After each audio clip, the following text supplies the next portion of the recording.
Not here to make friends. My memory of men is never lit up and illuminated like my memory of women. Marguerite Duras, The Lover.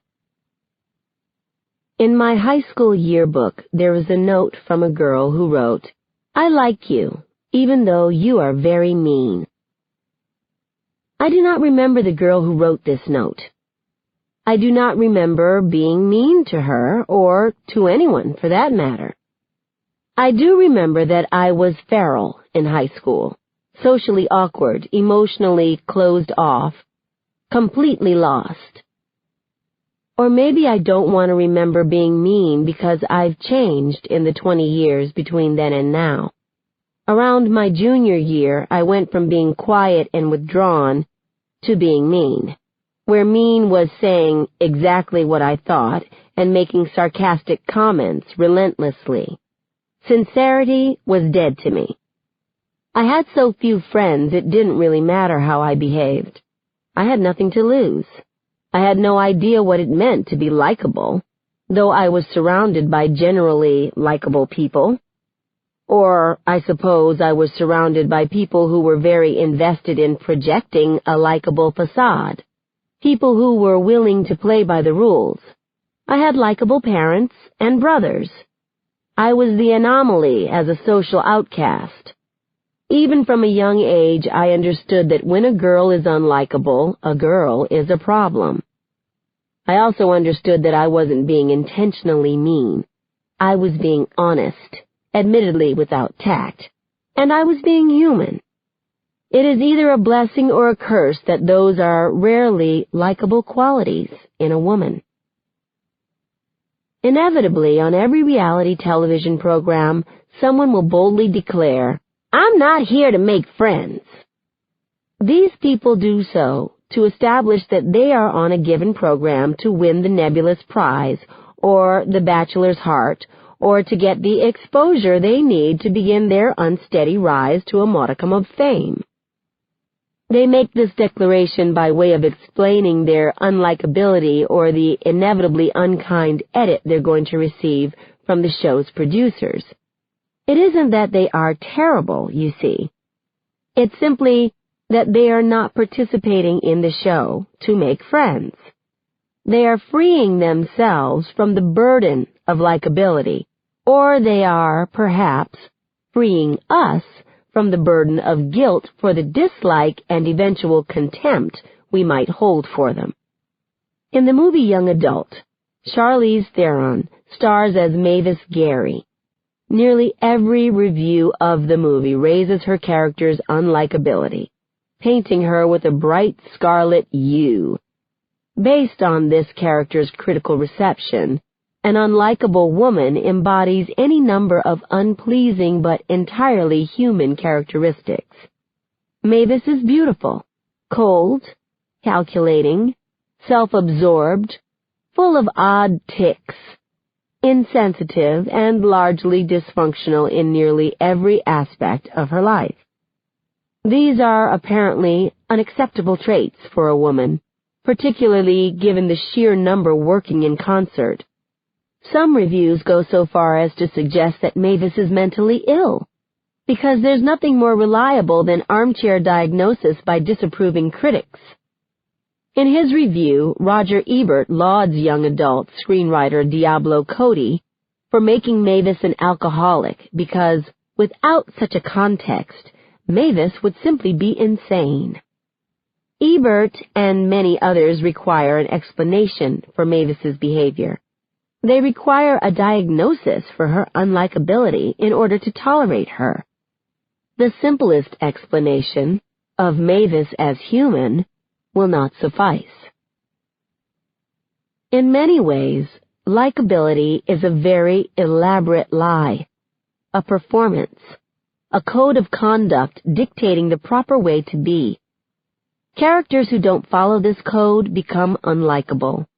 Critics who criticize a character's unlikability cannot necessarily be faulted. They are merely expressing a wider cultural malaise with all things unpleasant, all things that dare to breach the norm of social acceptability. Why is likability even a question? Why are we so concerned with whether, in fact or fiction, someone is likable? Unlikable is a fluid designation that can be applied to any character who doesn't behave in a way the reader finds palatable. Lionel Shriver notes in an essay for the Financial Times that this liking business has two components, moral approval and affection. We need characters to be lovable while they do right. Some might suggest that this likability question is a byproduct of an online culture in which we reflexively click like or favorite on every status update and bit of personal trivia shared on social networks.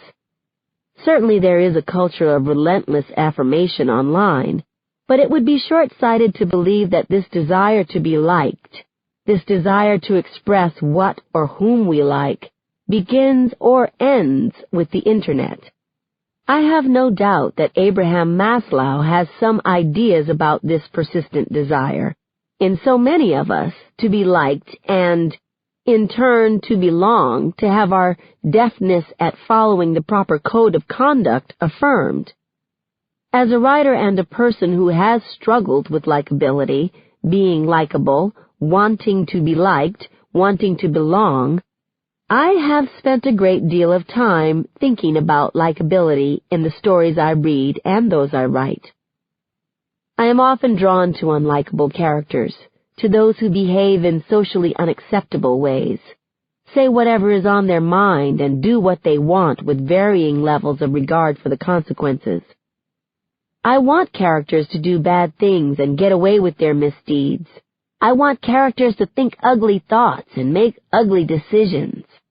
I want characters to make mistakes and put themselves first without apologizing for it. I don't even mind unlikable characters whose behavior is psychopathic or sociopathic. This is not to say I condone, for example, murder, but Patrick Bateman in American Psycho is a very interesting man. There is a psychiatric diagnosis for his unlikability, a deviant pathology, but he has his charms, particularly in his scathing self-awareness. Serial killers are people too, and sometimes they are funny. My conscience, Bateman thinks in the novel, my pity, my hopes disappeared a long time ago, probably at Harvard, if they ever did exist. I want characters to do the things I am afraid to do for fear of making myself more unlikable than I may already be. I want characters to be the most honest of all things. Human. That the question of likability even exists in literary conversations is odd. It implies that we are engaging in a courtship. When characters are unlikable, they don't meet our mutable, varying standards. Certainly we can find kinship in fiction, but literary merit shouldn't be dictated by whether we want to be friends or lovers with those about whom we read. Frankly, I find good, purportedly likable characters rather unbearable. Take May Welland in Edith Wharton's The Age of Innocence. May's likability is, to be fair, deliberate, a choice Wharton has made so Newland Archer's passion for Countess Olenska is ever more fraught and bittersweet. Still, May is the kind of woman who always does everything right, everything that is expected of her. She is a perfect society lady. She knows how to keep up appearances. Meanwhile, everyone looks down on May's unspoken rival and cousin, the Countess Olenska, a woman who dares to defy social conventions, who dares to not tolerate a terrible marriage, who dares to want real passion in her life, even if that passion is found with an unsuitable man. We're not supposed to like her. But Countess Olenska intrigues me because she is interesting. She stands apart from the blur of social conformity. We're supposed to like, or at least respect, May for being the proper and sweet innocent she carries herself as. But in Wharton's skilled hands, we eventually see that May Welland is as human and therefore as unlikable as anyone else. This question of likability would be far more tolerable if all writers were as talented as Edith Wharton. But alas, far more pernicious than the characters whose likability serves a greater purpose within a narrative are the characters who are flatly likable. It's a bit silly, but I spend a great deal of time, even now, lamenting the perfection of one Elizabeth Wakefield, one of the two golden twins prominently featured in the popular Sweet Valley High young adult series. Elizabeth is the good girl who always makes the right choices, even when she has to sacrifice her own happiness. She gets good grades. She's a good daughter, sister, and girlfriend. It's boring. Elizabeth's likability is downright loathsome. I am Team Jessica. I prefer Nellie Olson over Laura Ingalls Wilder. This matter of likability is largely a futile one. Oftentimes, a likable character is simply designed as such to show that he or she is one who knows how to play by the rules and cares to be seen as playing by the rules. The likable character, like the unlikable character, is generally used to make some greater narrative point. Often in literary criticism, writers are told that a character isn't likable, as if a character's likability is directly proportional to the quality of a novel's writing. This is particularly true for women in fiction. In literature, as in life, the rules are all too often different for girls.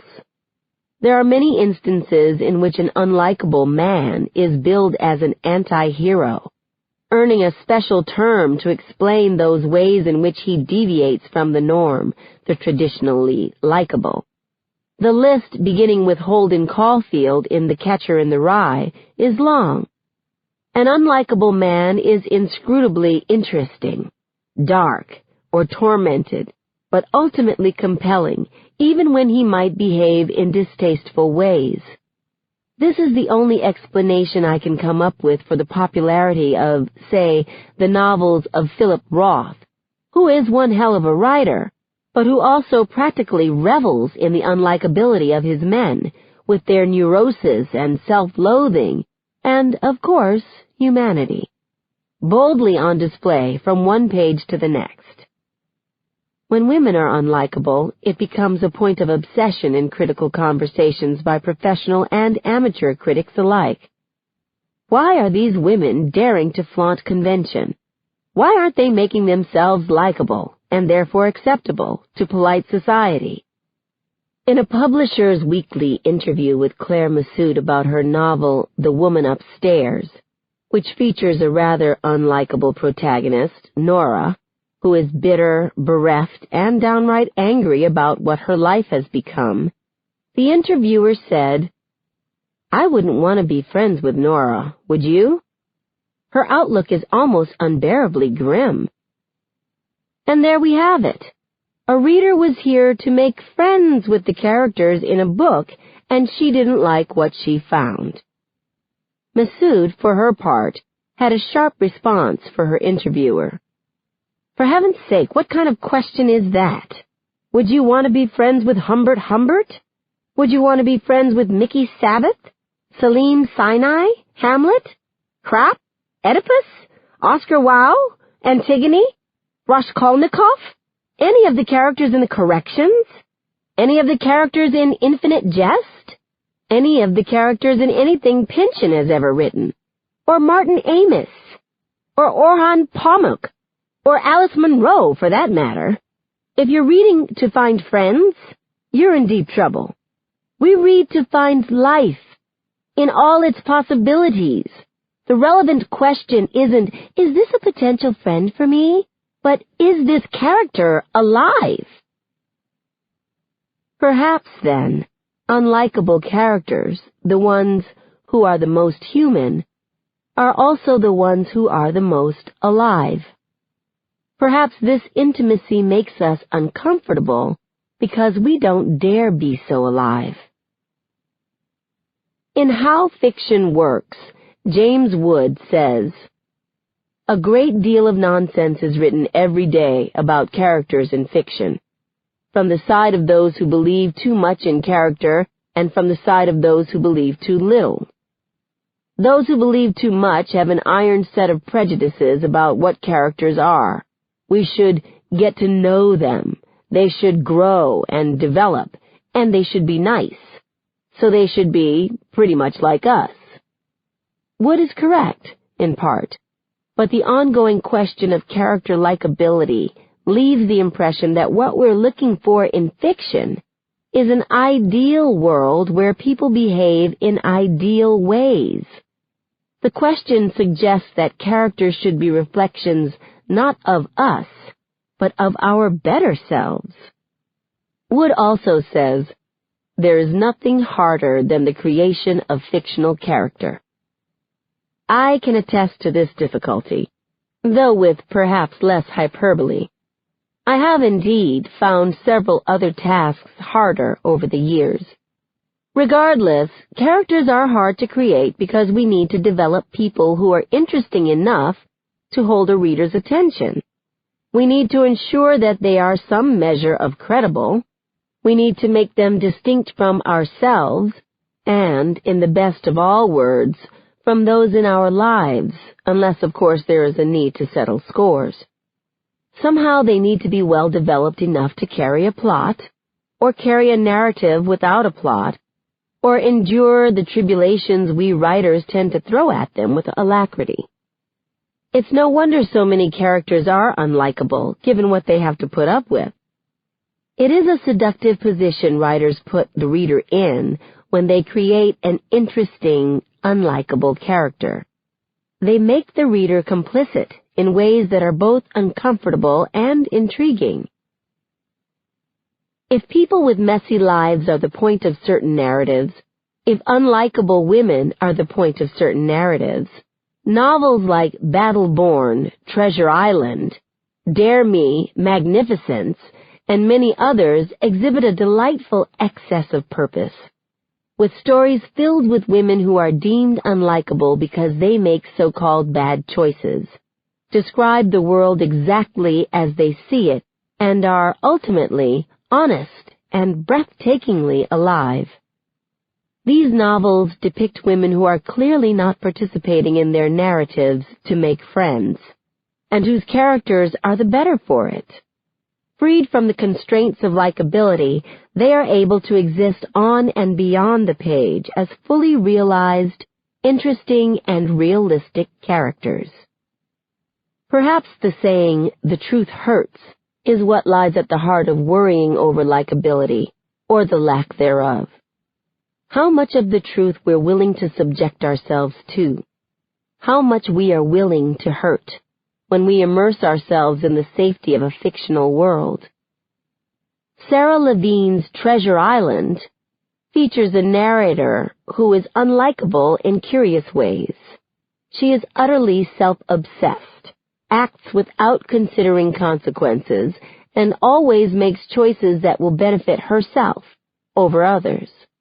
She is intensely preoccupied with the book Treasure Island and sets out to live her life by the book's core values: boldness, resolution, independence, and horn-blowing. As the narrator careens from one self-created disaster to another, she is unrepentant. There is no redemption or lesson learned from misdeeds. There is no apology or moral to the story. And that makes an already incisive and intelligent novel even more compelling. When you think about it, these core values the narrator in Treasure Island seeks to live by, boldness, resolution, independence, and horn-blowing, are characteristics that define how supposedly unlikable women lead their fictional lives. In Pamela Ribbon's You Take It From Here, a woman, Smidge, is dying of lung cancer and wants her best friend, Danielle, to essentially finish the job of raising her daughter and being her husband's companion in grief. The book's premise is an interesting one, but what really stands apart is how deeply unlikable Smidge is. She is the kind of person who, it might seem, shouldn't have any friends.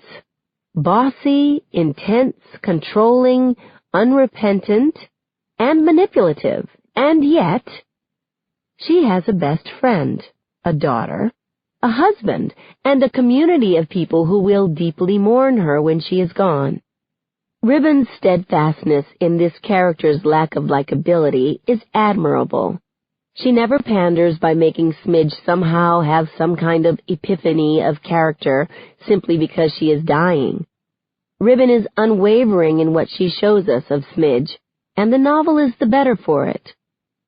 A customer review of You Take It From Here on Amazon.com from Danae Savitri states, I never warmed up to Smidge as a character, thought she suffered from borderline personality disorder, common among people who are charismatic narcissists, who alternately bully, manipulate, and charm others around them. Instead of judging the book, she calls into question a woman's likability. Again, there is an armchair diagnosis of mental disease. Pathologizing the unlikable in fictional characters is an almost Pavlovian response. Dare Me by Megan Abbott is a book about high school cheerleaders, but it is nothing like what you might expect. Populated by women who act with boldness, resolve, independence, and a prioritizing of the self, these mighty principles from Treasure Island, Dare Me is both engaging and terrifying because it reveals the fraught intimacy between girls. It's a novel about bodies and striving for perfection and ambition and desire so naked, so palpable, you cannot help but want the deeply flawed women in the book to get what they want, no matter how terribly they go about getting it. The young women at the center of the novel, Beth and Addie, are friends as much as they are enemies. They betray each other, and they betray themselves. They commit wrongs, and still they are each other's gravitational center.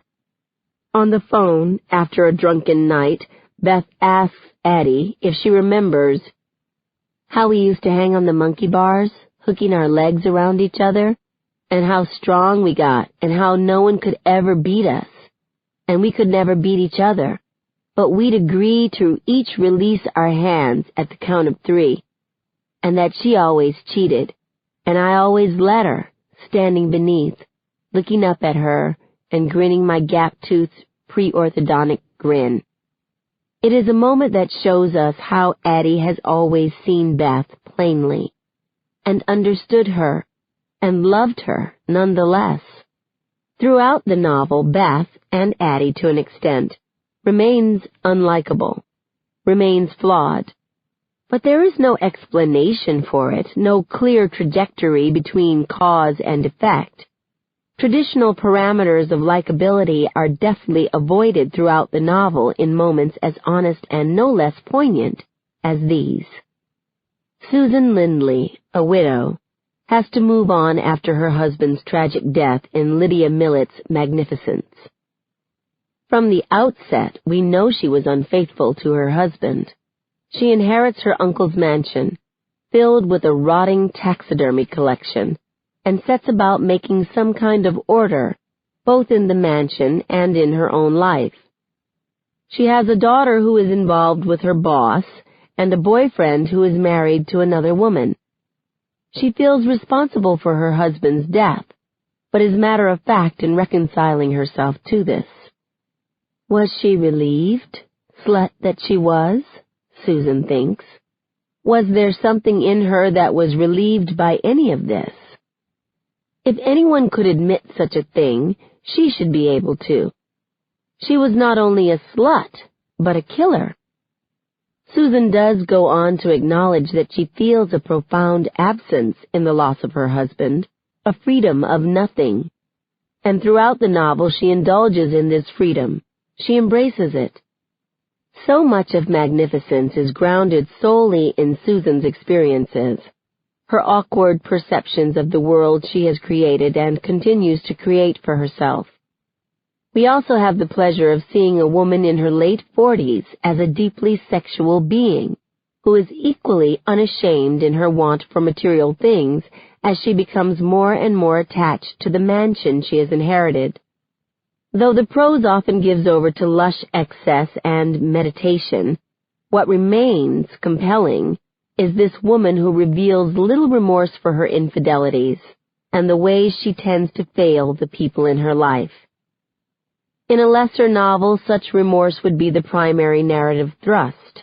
But in Magnificence, we see how a woman, one deemed unlikable by many, is able to exist and be part of a story that expands far beyond remorse and the kinds of entrapments that could hold likable characters back. We are able to see just what the freedom of nothing looks like. The short story collection Battle Born by Claire Vaye Watkins contains many stories with seemingly unlikable women. As much as the stories are about place, all set in some form in the desert of the American West, several stories are about women and their strength, where their strength comes from, and how that strength can fail in unbearably human ways. The phrase, Battle Born, is in fact Nevada's state motto, meant to represent the state's strength, forged from struggle. In perhaps the most powerful story, Rondine al Nido, there is an epigraph at the beginning. Normally, I do not care for epigraphs. I don't want my reading of a story to be framed by the writer in such an overt way. This story's epigraph, though, is from the Bhagavad Gita, and reads, "Now I am become death, the destroyer of worlds." From the outset, we know that only ruin lies ahead, and the story becomes a matter of learning just how that ruin comes about.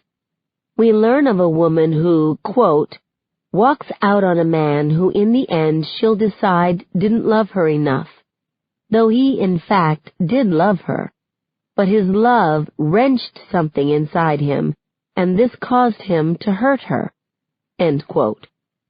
Really, though, this is a story about when the woman was a girl, 16, with a friend, Lena, the kind who would follow the narrator, our girl, wherever she went. There is an evening in Las Vegas and an incident in a hotel room with some boys the girls meet, one that will irrevocably change the friendship, one that could have been avoided if a flawed young woman didn't make the wrong choice, the choice that makes the story everything.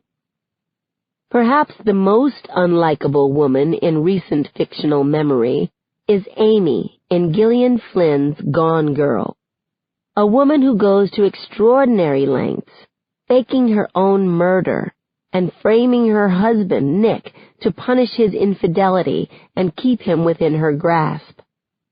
Amy was so excessively unlikable, so unrepentant, so shameless, that at times this book is intensely uncomfortable. Flynn engages in a clever manipulation in which we learn more and more about both Nick and Amy in small moments, so that we never quite know how to feel about them. We never quite know if they are likable or unlikable, and then we do know that they are both flawed, both terrible, and stuck together in many ways. And it is exhilarating to see a writer who doesn't blink, who doesn't pull back. There is a line of anger that runs throughout Gone Girl, and for Amy, that anger is born of the unreasonable burdens women are so often forced to bear. The novel is a psychological thriller, but it is also an exquisite character study.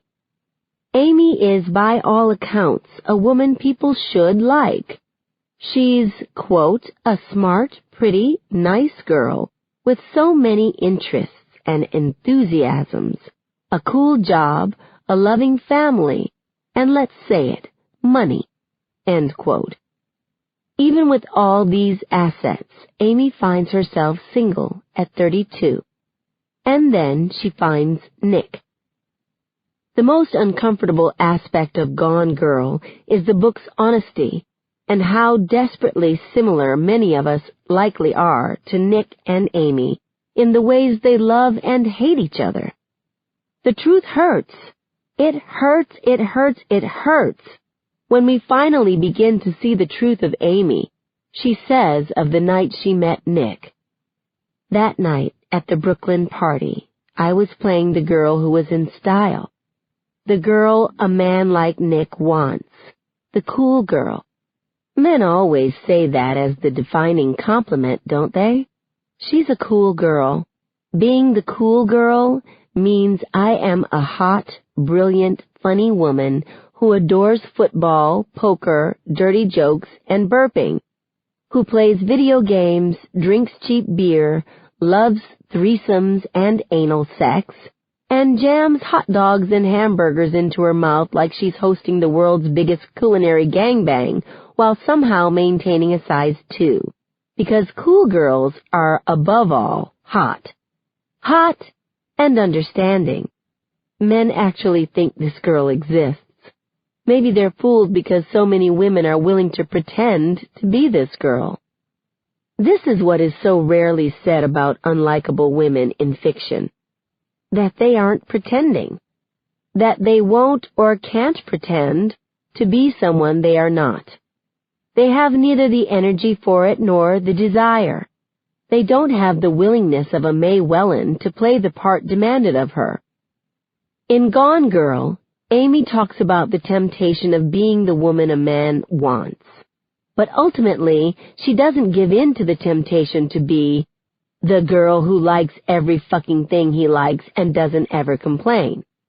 Unlikable women refuse to give in to that temptation. They are, instead, themselves. They accept the consequences of their choices, and those consequences become stories worth reading.